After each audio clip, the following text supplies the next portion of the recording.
ମା ହେବେ ଓଡ଼ିଆ ଅଭିନେତ୍ରୀ ଜିନା। ତ ଜିନାଙ୍କ ଘରକୁ ଆସିଯାଇଛି ଗୋଟେ ବହୁତ ବଡ଼ ଖୁସିର ଖବର।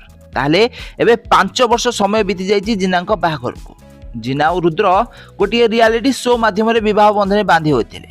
ରିଆଲିଟିର ଶୋର ନାଁ ରହିଛି ଜିନାର ଜୀବନ ସାଥୀ। ଏହି ଶୋଟିକୁ ଏବେ 5 ବର୍ଷ ବିତିଗଲାଣି। ତ ଦୁହିଁଙ୍କ ବାହାଘର 5 ବର୍ଷ ହେଇଗଲାଣି। ତ 5 ବର୍ଷ ପରେ ଏବେ ମା ହେବାକୁ ଯାଉଛନ୍ତି ଜିନା। ତ ଜିନାଙ୍କୁ ଏବେ ପାଖାପାଖି 38ରୁ 39 ବର୍ଷ ବୟସ ହୋଇଗଲାଣି। ତ ଏହାରି ମଧ୍ୟରେ ମା ହେବାକୁ ଯାଉଛନ୍ତି ଜିନା। ଜିନାଙ୍କ ଘରକୁ ଆସିଯାଇଛି ଗୋଟେ ବହୁତ ବଡ଼ ଖୁସିର ଖବର।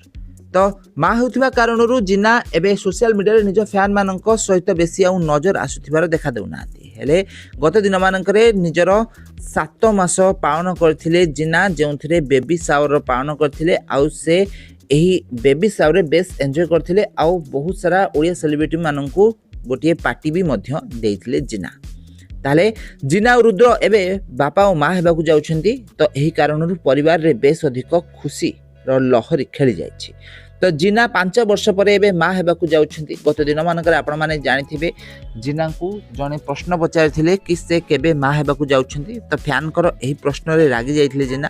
ଆଉ ସେ କହିଥିଲେ କି ସମୟ ଆସିଲେ ସେ ମା ହେବେ ଆଉ ଏହା ବିଷୟରେ ନିଜ ସୋସିଆଲ ମିଡ଼ିଆରେ ସେ ତାଙ୍କ ଫ୍ୟାନ୍ମାନଙ୍କୁ ଜଣାଇବେ।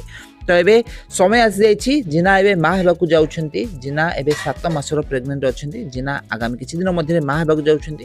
ତ ମା ହେବାର ଖୁସି ନିଜ ସୋସିଆଲ ମିଡ଼ିଆରେ ଜାହିର କରିଛନ୍ତି, ନିଜ ଫ୍ୟାନ୍ମାନଙ୍କ ସହିତ ସେୟାର କରିଛନ୍ତି ଜିନା। ତାହେଲେ ଆପଣମାନଙ୍କୁ ଜିନା କେମିତି ଲାଗନ୍ତି, ତାଙ୍କ ଅଭିନୟ ଆପଣମାନଙ୍କୁ କେମିତି ଲାଗେ, ଆମ କମେଣ୍ଟ ମାଧ୍ୟମରେ ନିଶ୍ଚିତ ଭାବରେ କମେଣ୍ଟ କରନ୍ତୁ।